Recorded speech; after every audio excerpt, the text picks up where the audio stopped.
Hi all, iPlus Training Solutions in the Pudiri class like Swagatam.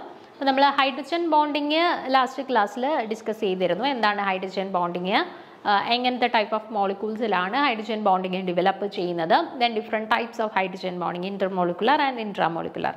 We discuss relate consequences of hydrogen bonding discuss the boiling point of water is higher than that of HF. Now, hydrogen bonding consequences first the boiling point of water is higher than HF.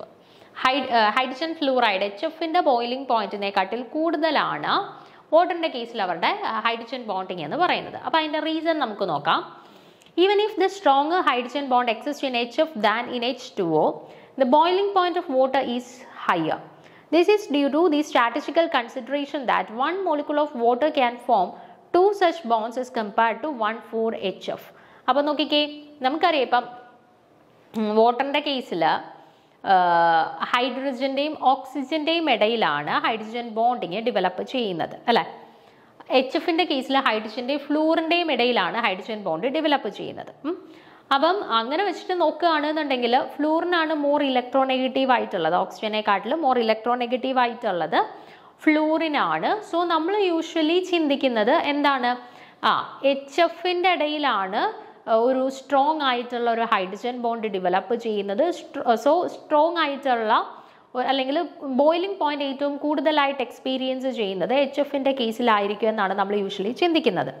പക്ഷേ അതിൽ നിന്ന് വ്യത്യസ്തമായിട്ട് HF ന്റെ കേസിലുള്ള boiling പോയിന്റിനെക്കാട്ടിൽ കൂടുതലാണ് വാട്ടറിന്റെ കേസിൽ experience ചെയ്യുന്നത്. അപ്പോൾ അതിന്റെ റീസൺ എന്തായിരിക്കും? വാട്ടറിന്റെ കേസിൽ എത്ര OH ബോണ്ട് അല്ലെങ്കിൽ എത്ര ഹൈഡ്രജൻ ബോണ്ട്സ് ഡെവലപ്പ് ചെയ്യാൻ പറ്റും? ഓക്സിജന് രണ്ട് ഹൈഡ്രജനുമായിട്ട് ഹൈഡ്രജൻ ബോണ്ട് ഡെവലപ്പ് ചെയ്യാനായിട്ട് പറ്റും അല്ലേ? HF ന്റെ കേസിൽ ഒരു ഹൈഡ്രജൻ ബോണ്ട് മാത്രമേ ഉള്ളൂ. പക്ഷേ H2 ന്റെ കേസിലോ ആ ഓക്സിജന് രണ്ട് ഹൈഡ്രജൻ ബോണ്ട് ഡെവലപ്പ് ചെയ്യാനായിട്ടുള്ള കേപ്പബിലിറ്റി ഉണ്ട് കേട്ടോ. അതുകൊണ്ടാണ് നമ്മൾ എക്സ്പെക്ട് ചെയ്യുന്നതിൽ നിന്ന് വ്യത്യസ്തമായിട്ട് HF നെക്കാട്ടിൽ കൂടുതൽ ബോയിലിംഗ് പോയിന്റ് വാട്ടറിന്റെ കേസിൽ എക്സ്പീരിയൻസ് ചെയ്യുന്നത്. ഇനി രണ്ടാമത്തെ consequence H2O is water while H2S is a gas. Water H2O generally water ആയിട്ട് ലിക്വിഡ് സ്റ്റേറ്റിലാണ് കണ്ടുവരുന്നത്. പക്ഷേ H2S എപ്പോഴും സോളിഡ് സ്റ്റേറ്റിലാണ് കണ്ടുവരുന്നത്. അതിന്റെ റീസൺ നോക്കാം. In H2O the intermolecular hydrogen bonding results in association, so it is a liquid. There is no intermolecular hydrogen bonding in H2S since the electronegativity of sulfur is not so high to make the hydrogen positive enough to make the hydrogen bonding and hence no molecular association, so it is a gas. അപ്പോൾ എന്താ പറഞ്ഞത്? H2O നമുക്ക് liquid സ്റ്റേറ്റിൽ കണ്ടുവരുന്നത്, പക്ഷേ H2S solid അല്ല, gaseous സ്റ്റേറ്റിൽ കണ്ടുവരുന്നു. അപ്പോൾ അതിൻ്റെ ഡിഫറൻസ് എന്തുകൊണ്ട് അല്ലെങ്കിൽ അതിൻ്റെ റീസൺ എന്തുകൊണ്ടാണെന്ന് പറയുമ്പോഴത്തേന് ഇവിടെ നമ്മൾ വാട്ടറിൻ്റെ കേസിൽ കണ്ടായിരുന്നു. വാട്ടറിൻ്റെ കേസിൽ ഹൈഡ്രജൻ ബോണ്ടിങ് നടക്കാനായിട്ടുള്ള അല്ലെങ്കിൽ ഹൈഡ്രജൻ ബോണ്ടിങ് ഡെവലപ്പ് ചെയ്യാനായിട്ടുള്ള പോസിബിലിറ്റി ഉണ്ട്. ആർക്കിടയിലാണ്? ഹൈഡ്രജൻ്റെയും ഓക്സിജൻ്റെയും ഇടയിൽ ഹൈഡ്രജൻ ബോണ്ട് ഡെവലപ്പ് ചെയ്യാനായിട്ടുള്ള പോസിബിലിറ്റി ഉണ്ട്. അതിങ്ങനെ കണ്ടിന്യൂ ചെയ്ത് പോവുകയാണ്. ഇന്റർമോളിക്കുലർ ഹൈഡ്രജൻ ബോണ്ടിങ് ആണ് കണ്ടിന്യൂ ചെയ്ത് പോവുകയാണ്. ഇപ്പം നമ്മൾ പറഞ്ഞായിരുന്നു അസോസിയേഷൻ നടക്കാനായിട്ടുള്ള പോസിബിലിറ്റി എവിടെയുണ്ട്?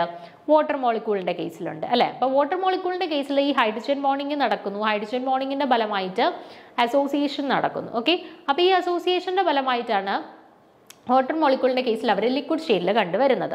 ഇനി H2S കേസ് എടുക്കുമ്പോൾ എന്ത് സംഭവിക്കുന്നതെന്ന് വെച്ചാൽ നമുക്കറിയാം, ഇപ്പോൾ ഹൈഡ്രജൻ ബോണ്ട് ഡെവലപ്പ് ചെയ്യണമെങ്കിൽ ഒരു ഹൈഡ്രജൻ ആറ്റവും ഹൈലി ഇലക്ട്രോനെഗറ്റീവ് ആയിട്ടുള്ള ഒരു ഗ്രൂപ്പിൻ്റെ ഇടയിലുമാണ് ഹൈഡ്രജൻ ബോണ്ട് ഡെവലപ്പ് ചെയ്യേണ്ടത്. എങ്കിലും മാത്രമേ അവിടെ ഒരു ചാർജ് സെപ്പറേഷൻ, ഒരു പോസിറ്റീവ് നെഗറ്റീവ് ചാർജ് സെപ്പറേഷൻ അവിടെ ക്രിയേറ്റ് ചെയ്യപ്പെടുള്ളൂ അല്ലേ? H2S കേസിൽ നോക്കിക്കേ, ഇവിടെ ഹൈഡ്രജൻ്റെ കൂടെ ഉള്ളത് ആരാണ്? സൾഫർ ഹൈലി ഇലക്ട്രോ നെഗറ്റീവ് ആയിട്ടുള്ള ഒരു സ്പീഷീസ് ആണോ?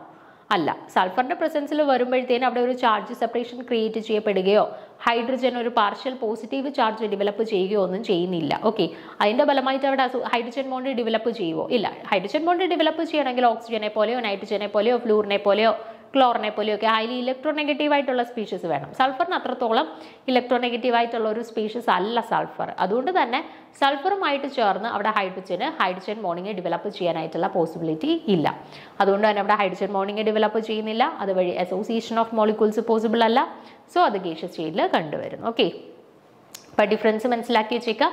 വാട്ടറിൻ്റെ കേസിൽ H2O കേസിൽ അവിടെ ഹൈഡ്രജൻ ബോണ്ടിങ് നടക്കാനായിട്ടുള്ള പോസിബിലിറ്റി ഉണ്ട്, അതുവഴി അസോസിയേഷൻ നടക്കാനായിട്ടുള്ള പോസിബിലിറ്റി ഉണ്ട്. സോ ലിക്വിഡ് സ്റ്റേറ്റിൽ കണ്ടുവരുന്നു. പക്ഷേ H2Sൻ്റെ കേസിൽ ഹൈഡ്രജൻ ബോണ്ട് നടക്കാനായിട്ടുള്ള പോസിബിലിറ്റി ഇല്ല, സോ അസോസിയേഷൻ നടക്കുന്നില്ല, സോ അത് ഗേഷ്യസ് സ്റ്റേറ്റിൽ കണ്ടുവരുന്നു. ഓക്കെ, അപ്പോൾ രണ്ടാമത്തെ കോൺസിക്വൻസ് ഓഫ് ഹൈഡ്രജൻ ബോണ്ടിങ് ആണ് H2O is liquid while H2S is gas. ഇനി അടുത്ത നോക്കുക, the effect of hydrogen bonding in ammonia is less than that in water. അപ്പോൾ വാട്ടറിൽ എക്സ്പീരിയൻസ് ചെയ്യുന്ന ഇഫക്റ്റിനെക്കാട്ടിൽ ഹൈഡ്രജൻ ബോണ്ടിങ്ങിൻ്റെ ഇഫക്റ്റ് എവിടെ കുറവാണെന്നാണ് പറഞ്ഞിരിക്കുന്നത്? അമോണിയയിൽ കുറവാണെന്നാണ് പറഞ്ഞിരിക്കുന്നത്. വാട്ടറിൽ എക്സ്പീരിയൻസ് ചെയ്യുന്ന ഹൈഡ്രജൻ ബോണ്ടിങ്ങിൻ്റെ ഇഫക്റ്റിനെക്കാട്ടിൽ കുറവാണ് the effect of hydrogen bonding in ammonia. അതിൻ്റെ റീസൺ എന്താണെന്നാണ് ഇനി പറയുന്നത്. നോക്കിക്കേ, it is partly due to the smaller electronegativity of nitrogen compared to oxygen and partly due to the fact that nitrogen with only one unshared electron pair form 3 hydrogen bonds with the NH groups of other molecules. അപ്പോൾ അതിൻ്റെ reason ആയിട്ട് എന്താ പറയുന്നത്?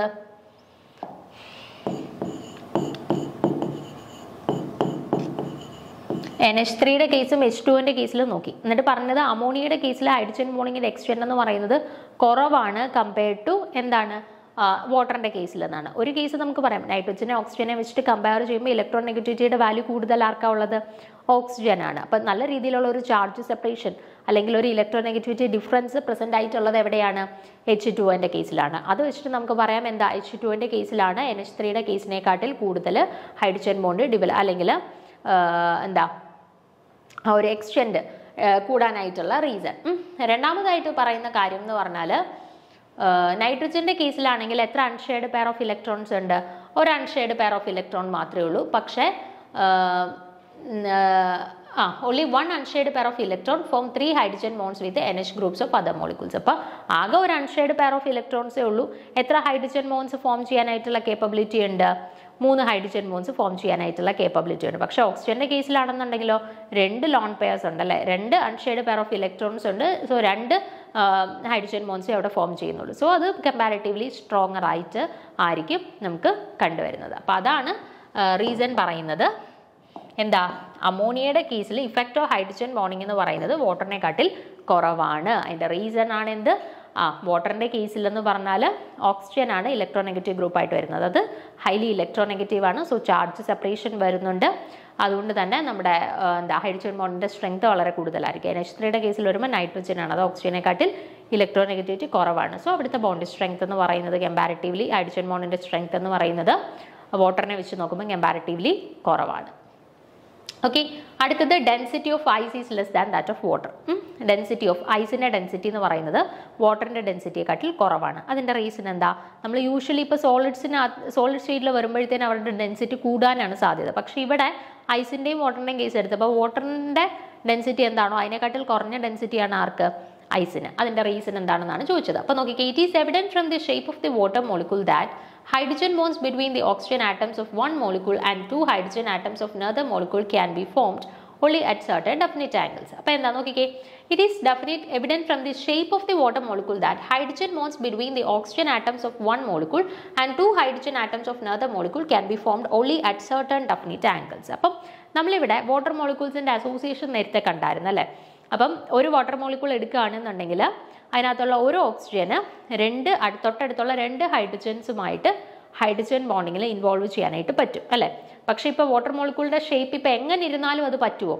ഇല്ല. Water അതൊരു definite angle possess ചെയ്താൽ മാത്രമേ, ഒരു ഡെഫിനിറ്റ് ആംഗിൾ കീപ്പ് ചെയ്താൽ മാത്രമേ ഈ അസോസിയേഷൻ ഇങ്ങനെ കണ്ടിന്യൂ ചെയ്ത് പോകാനായിട്ട് പറ്റുള്ളൂ.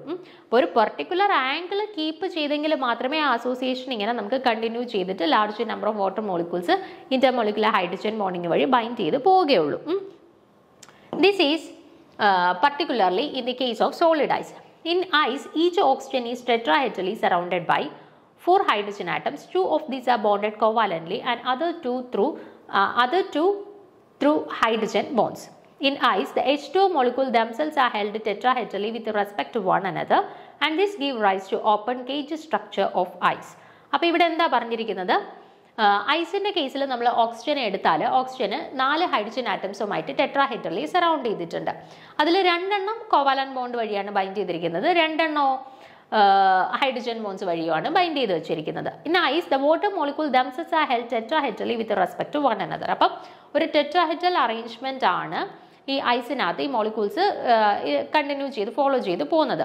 അതുകൊണ്ട് തന്നെ ഓപ്പൺ സ്പേസ് ധാരാളം വരാനായിട്ടുള്ള സാധ്യത വളരെ കൂടുതലാണ്. ഓക്കെ, വാട്ടറിൻ്റെ അറേഞ്ച്മെൻറ്റിനകത്ത് ഐസിൻ്റെ മോളിക്യൂൾസിൻ്റെ അറേഞ്ച്മെൻറ്റ് വരുമ്പോഴത്തേനും അവിടെ ഇടയിൽ ഓപ്പൺ സ്പേസ് കൂടാനായിട്ടുള്ള സാധ്യത ഭയങ്കര കൂടുതലാണ്. അല്ലെങ്കിൽ ഒരു ഓപ്പൺ കേജ് സ്ട്രക്ചറാണ് അവർ ഈ ഒരു ടെട്രാഹെഡ്രൽ അറേഞ്ച്മെൻറ്റ് വഴി അവിടെ കൊണ്ടുവരുന്നത്. This cage like structure however breaks down partially as ice melts. അപ്പോൾ ഐസ് മെൽറ്റ് ചെയ്യുന്ന അവസരത്തിൽ ഈ കേജ് ലൈക്ക് സ്ട്രക്ചർ, ഈ ഓപ്പൺ കേജ് ലൈക്ക് സ്ട്രക്ചർ എന്ത് ചെയ്യും, അവിടെ നഷ്ടപ്പെടും. ഈ ടെട്രാഹെഡ്രൽ ബോണ്ട് ഫോം ചെയ്യുന്ന സമയത്താണ് ഈ കേജ് ലൈക്ക് സ്ട്രക്ചർ ഫോം ചെയ്യുന്നത്. പക്ഷേ ഐസ് മെൽറ്റ് ചെയ്ത് ലിക്വിഡ് സ്റ്റേറ്റിലോട്ട് വരുമ്പോഴത്തേനും ആ കേജ് ലൈക്ക് സ്ട്രക്ചർ അവിടെ പോസിബിൾ ആണോ? അല്ല, അതവിടെ ഇല്ലാണ്ടാവും അല്ലേ. The molecules thus come close to one another. In other words, the molecules in water in the liquid state lie closer to one another than in the solid state. Thus ice is lighter than water. അപ്പോൾ ഈ ഒരു reason കൊണ്ടിട്ടാണ് ഇവിടെ നമുക്ക് പറയാം, നമ്മൾ melt ചെയ്ത സമയത്ത് പിന്നെ എന്ത് സംഭവിക്കും, മോളിക്യൂൾസ് ഭയങ്കര അടുത്തടുത്ത് വീണ്ടും വരികയും ചെയ്യുന്നു അല്ലേ. അപ്പോൾ the molecules in water in liquid state like close to one another than in solid state. അപ്പം യൂഷ്വലി നടക്കുന്നതിൽ നിന്ന് വ്യത്യസ്തമായിട്ട് സോളിഡ് സ്റ്റേറ്റിൽ, അതായത് ഐസിനകത്ത് മോളിക്യൂൾസ് എത്രത്തോളം ക്ലോസ്ഡ് ആണോ അതിനെക്കാട്ടിൽ ക്ലോസർ ആവുന്ന എപ്പോഴാണ്, മോളിക്യൂൾസ് മെൽറ്റ് ചെയ്ത് ലിക്വിഡ് ആവുന്ന അവസരത്തിൽ. അതായത് നോർമൽ കേസിൽ നിന്ന് ഒരു വ്യത്യാസം അല്ലെങ്കിൽ ഒരു ചേഞ്ച്, ഒരു ഡിഫറൻസ് ആണ് അവിടെ സംഭവിച്ചിരിക്കുന്നത് അല്ലേ. അപ്പോൾ ആ ഒരു ഡിഫറൻസ് കാരണമാണ് ജനറലി ഐസിൻ്റെ ഡെൻസിറ്റി എന്ന് പറയുന്നത് lower than that of the water എന്ന് പറയുന്നതിനുള്ള റീസൺ. ഓക്കെ, അപ്പോൾ യൂഷ്വലി സോളിഡ്സിൻ്റെ ഡെൻസിറ്റിയാണ് കൂടേണ്ടത്, പക്ഷേ ഇവിടെ ലിക്വിഡ്സിൻ്റെ ഡെൻസിറ്റിയെക്കാട്ടിൽ കുറവാണ് സോളിഡ്സിൻ്റെ ഡെൻസിറ്റി വരുന്നത്. അപ്പോൾ അത് അതിൻ്റെ ഓപ്പൺ കേജ് സ്ട്രക്ചർ കൊണ്ടിട്ടാണ്, ഓപ്പൺ കേജ് സ്ട്രക്ചർ ആയതുകൊണ്ടിട്ടാണ് അത് ജനറലി ലൈറ്റർ ആവുകയും ഡെൻസിറ്റി കുറയുകയും ചെയ്തത്. ഓക്കെ, അപ്പോൾ അത് നമ്മുടെ ഹൈഡ്രജൻ ബോണ്ടിങ്ങിൻ്റെ ഒരു കോൺസിക്വൻസ് ആയിട്ട് പറയാം. Next, water contract when heated between 0 degree Celsius and 4 degree Celsius. അപ്പോൾ വാട്ടർ കോൺട്രാക്ട് ചെയ്യുന്നു എപ്പോഴാണ്, when heated between 0 degree Celsius and 4 degree സെൽഷ്യസിൻ്റെ ഇടയിൽ ഹീറ്റ് ചെയ്യുമ്പോൾ വാട്ടർ കോൺട്രാക്ട് ചെയ്യുന്നു. ഓക്കെ, അപ്പോൾ നോക്കുക, water is warmed from 0 degree Celsius onwards more and more hydrogen bonds are broken. അപ്പോൾ നമ്മളൊരു 0 ഡിഗ്രി സെൽഷ്യസിൽ നിന്നും വാട്ടറിനെ വാം ചെയ്യിക്കുകയാണ്. ഓക്കെ, ഹീറ്റ് ചെയ്യുകയാണ്, ടെമ്പറേച്ചർ കൂട്ടി കൊടുക്കുകയാണ്, warm ചെയ്യിക്കുകയാണ്.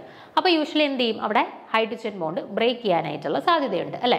Consequently the molecules come closer and closer together. അപ്പോൾ ഹൈഡ്രജൻ ബോൺസ് ബ്രേക്ക് ചെയ്യുന്നു, മോളിക്യൂൾസ് എന്ത് ചെയ്യുന്നു, പരസ്പരം ക്ലോസ്ഡ് ആയിട്ട് അടുത്തടുത്ത് വരുന്നു. This leads to contraction. However, there is a normal effect of expansion also as in other liquids. It appears that up to 4 degrees Celsius, the former effect predominates and hence there is an overall contraction in volume. Above 4 degrees Celsius, the second effect predominates and thence there is an increase in volume as the temperature rises beyond 4 degrees Celsius. അപ്പോൾ എന്താ, നമ്മളിപ്പം 0 degree സെൽഷ്യസിൽ നിന്നും temperature rise ചെയ്തുകൊണ്ടിരിക്കുകയാണ്, വാട്ടറിൻ്റെ temperature rise ചെയ്തുകൊണ്ടിരിക്കുകയാണ്. അപ്പോൾ temperature കൂട്ടുന്നതിനനുസരിച്ചിട്ട് അവിടെയുള്ള ഹൈഡ്രജൻ ബോണ്ടിങ്ങിന് എന്ത് സംഭവിക്കും, ഹൈഡ്രജൻ ബോണ്ട് ബ്രേക്ക് ചെയ്യാനായിട്ട് തുടങ്ങും. ഓക്കെ, ടെമ്പറേച്ചർ കൂടുന്നതിനനുസരിച്ചിട്ട് അവിടെ പ്രസൻ്റ് ആയിട്ടുള്ള ഹൈഡ്രജൻ ബോണ്ട് എന്ത് ചെയ്യാൻ തുടങ്ങും, ബ്രേക്ക് ചെയ്യാനായിട്ട് തുടങ്ങും. ഓക്കെ, അപ്പോൾ ഹൈഡ്രജൻ ബോണ്ട് ബ്രേക്ക് ചെയ്യുന്നതിൻ്റെ ഫലമായിട്ട് മോളിക്യൂൾസ് എന്ത് വരും, മോളിക്യൂൾസിന് എന്ത് സംഭവിക്കും, മോളിക്യൂൾസ് ഭയങ്കര അടുത്തടുത്ത് അല്ലെങ്കിൽ ക്ലോസ് ആയിട്ട് വരും അല്ലേ. അപ്പോൾ however there is a normal effect of expansion also as in other liquids. അപ്പം നോർമലി ആദ്യം സംഭവിക്കുന്നത് എന്താണ്, നമ്മുടെ നോർമലി എല്ലാ ലിക്വിഡ്സിലും സംഭവിക്കുന്നത് പോലെ തന്നെ ഒരു എക്സ്പാൻഷൻ ആയിരിക്കും ആദ്യം സംഭവിക്കുന്നത്. Okay, it appears that up to 4 degree Celsius the former effect this leads to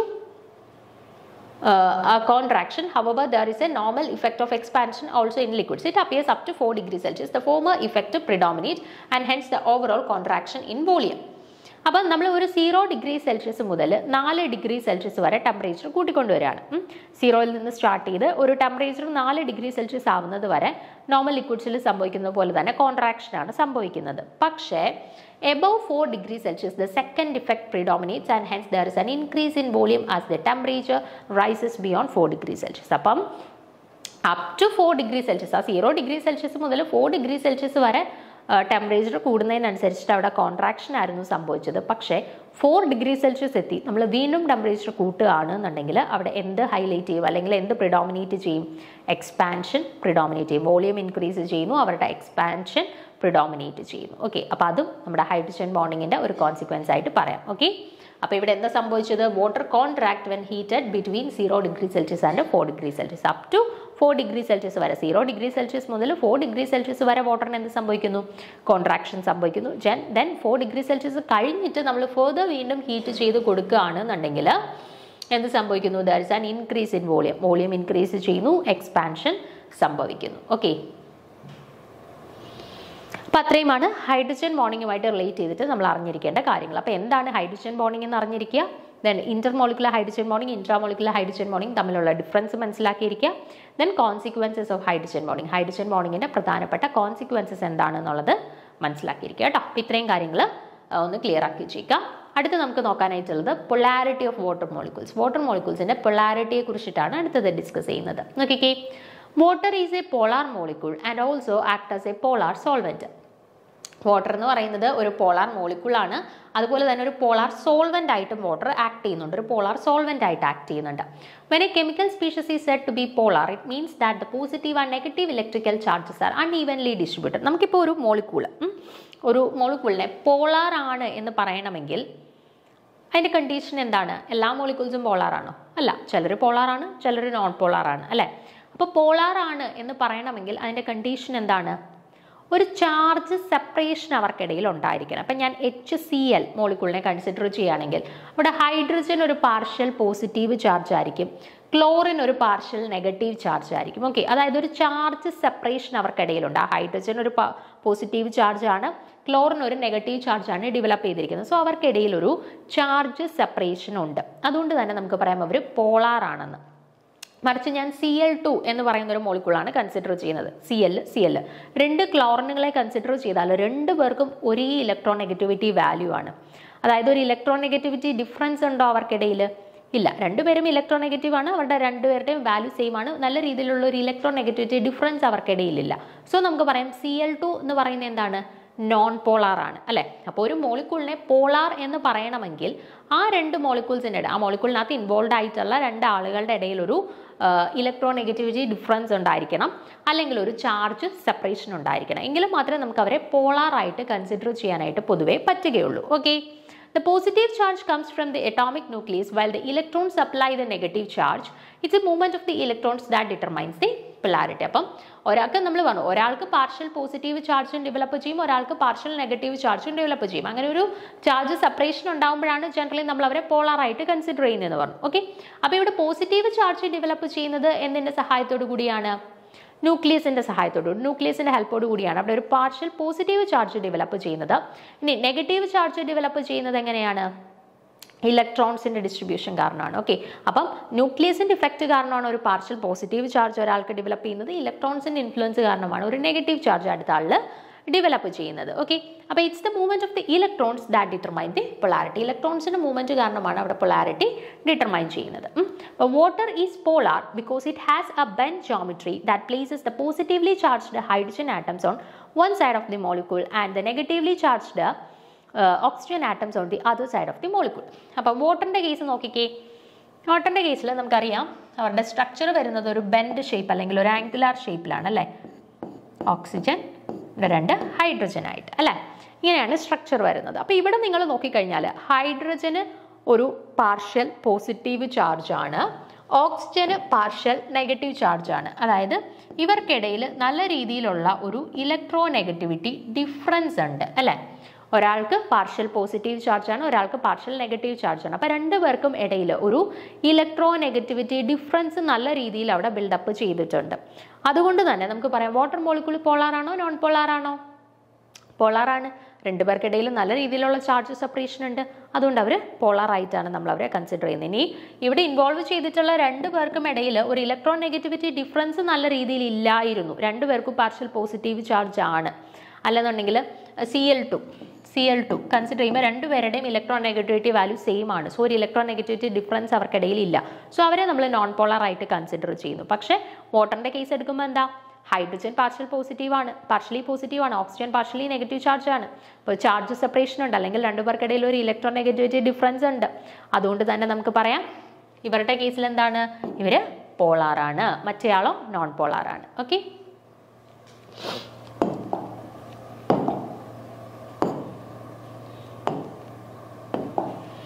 the net effect is a partial dipole where the hydrogen have a partial positive charge and the oxygen atom has a partial negative charge. അപ്പോൾ ഇവർ polar ആയതുകൊണ്ട് തന്നെ ഇവർക്കൊരു net dipole moment ഉണ്ട്. Okay, polar ആയതുകൊണ്ട് തന്നെ ഒരു net dipole moment ഉണ്ട്. ഇപ്പോൾ CO2ന്റെ കേസ് നമ്മൾ കൺസിഡർ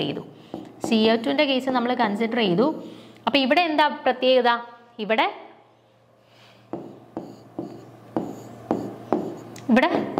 ഒരു ചാർജ് സെപ്പറേഷൻ ഉണ്ട് എന്നുണ്ടെങ്കിലും ഇങ്ങോട്ടുള്ളതും ഇങ്ങോട്ടുള്ള സെപ്പറേഷനും ഈക്വൽ ആണ്. ഓക്കെ, അതിൻ്റെ ഇൻഎഫക്റ്റ് ആയിട്ട് ഇങ്ങോട്ടുള്ള ഡൈപോൾ മൊമെന്റ് എത്രയാണോ അതിൻ്റെ ജസ്റ്റ് ഓപ്പോസിറ്റ് ആയിട്ടുള്ള ഡൈപോൾ മൊമെന്റ് ആണ് ലെഫ്റ്റ് സൈഡിലോട്ട് വരുന്നത്. അപ്പം നെറ്റ് ഡൈപോൾ മൊമെന്റ് എന്ന് പറയുന്നത് 0 ആയിട്ട് മാറും. പക്ഷെ വാട്ടറിൻ്റെ കേസിൽ വരുമ്പോൾ എന്താ പ്രത്യേകത? വാട്ടറിൻ്റെ കേസിൽ അപ്പം ഇവർക്കിടയിൽ ഒരു ചാർജ് സെപ്പറേഷൻ ഉണ്ട്. സോ പോളാർ ആണ്. ഡൈപോൾ മൊമെന്റോ നോക്കിക്കേ, ഇങ്ങോട്ടുള്ള ഡൈപോൾ മൊമെന്റ് ഈ ഡയറക്ഷനിലാണ് വരുന്നത്, ഇങ്ങോട്ടുള്ള ഡൈപോൾ മൊമെന്റ് ഈ ഡയറക്ഷനിലാണ് വരുന്നത്.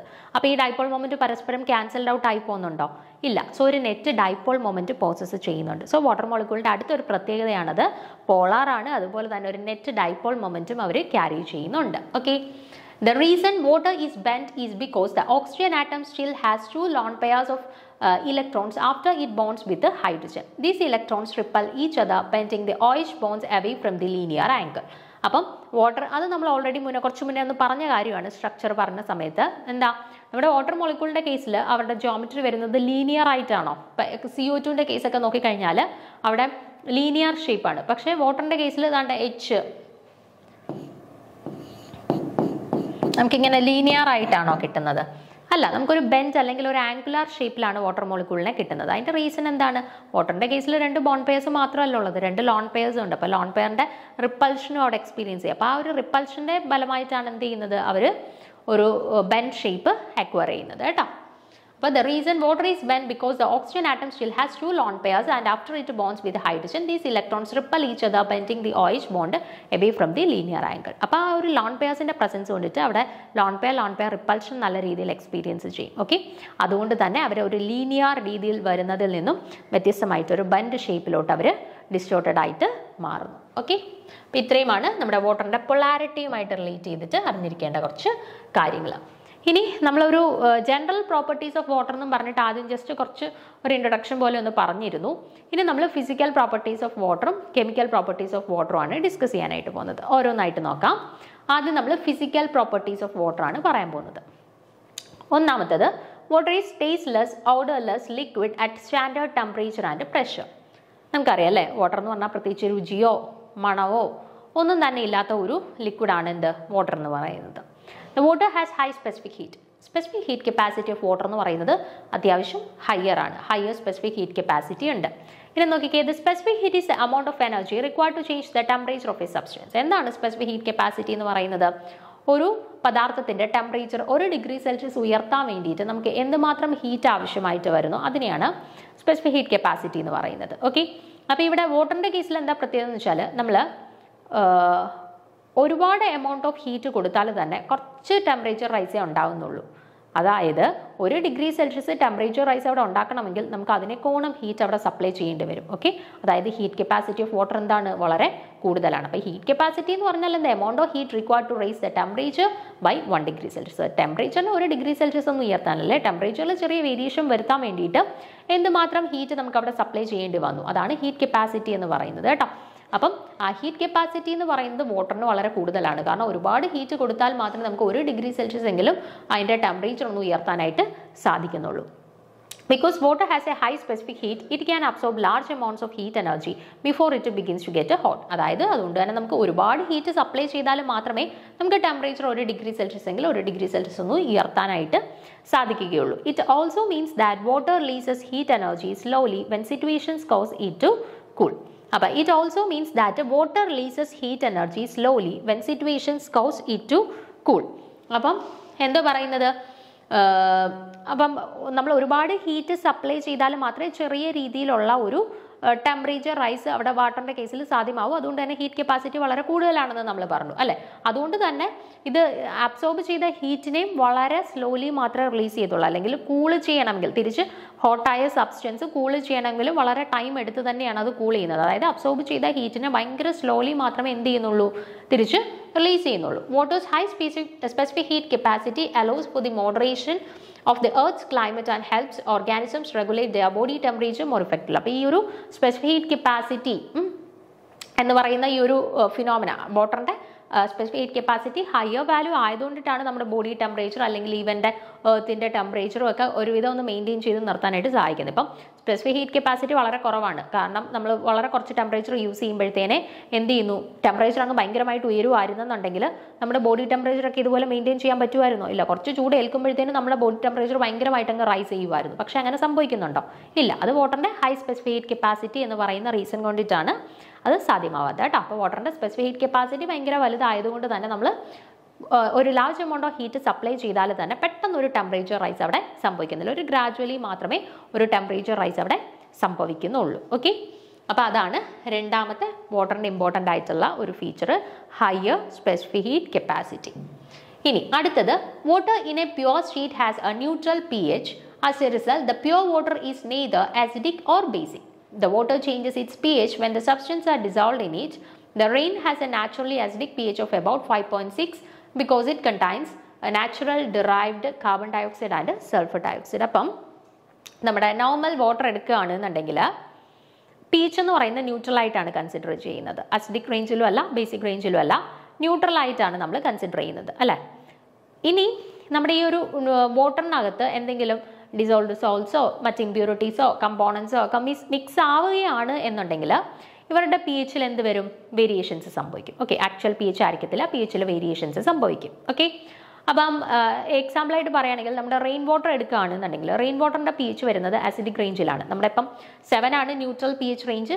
7-നെക്കാട്ടിൽ കുറയുമ്പോൾ അസിഡിക് ആണ്, 7-നെക്കാട്ടിൽ കൂടുതൽ 8ഓ 7.5ഓ ഒക്കെ ആണെന്നുണ്ടെങ്കിൽ അത് ബേസിക് സ്വഭാവം അല്ലെങ്കിൽ ആൽക്കലൈൻ സ്വഭാവമായിരിക്കും കാണിക്കുന്നത്. അപ്പം നമ്മുടെ റെയിൻ വാട്ടറിൻ്റെ pH കൺസിഡർ ചെയ്യുകയാണെന്നുണ്ടെങ്കിൽ ഏകദേശം അസിഡിക് റേഞ്ചിലാണ് വരുന്നത്. ഒരു 5.6 റേഞ്ചിലൊക്കെയാണ് റെയിൻ വാട്ടറിൻ്റെ കേസിൽ അവരുടെ pH വരുന്നത്. അപ്പോൾ അത് എന്തുകൊണ്ടാണ് ഒരു ആസിഡിക് റേഞ്ചിലോട്ട് പോയെന്ന് വെച്ചാൽ, ഇപ്പോൾ നോർമലി റെയിൻ വാട്ടറിനകത്ത് സൾഫർ ഡയോക്സൈഡും അതുപോലെ തന്നെ കാർബൺ ഡയോക്സൈഡുകളുമൊക്കെ കമ്പൈൻഡ് ആയിട്ട് ഒരു ആസിഡിക് ഫോമിൽ കമ്പൈൻഡ് ആയിട്ടായിരിക്കും കണ്ടുവരുന്നത്. ഓക്കെ, അപ്പോൾ അതുകൊണ്ടിട്ടാണ് സൾഫർ ഡയോക്സൈഡും കാർബൺ ഡയോക്സൈഡിൻ്റെ ഒക്കെ പ്രസൻസ് വരുന്നതുകൊണ്ടാണ് അതൊരു ആസിഡിക് റേഞ്ചിലോട്ട് പോകുന്നത് കേട്ടോ. ഒരു 5.6 റേഞ്ചിലാണ് നോർമലി റെയിൻ വാട്ടറിൻ്റെ pH വരുന്നത്. അതൊന്ന് നോക്കി വെച്ചേക്കാം.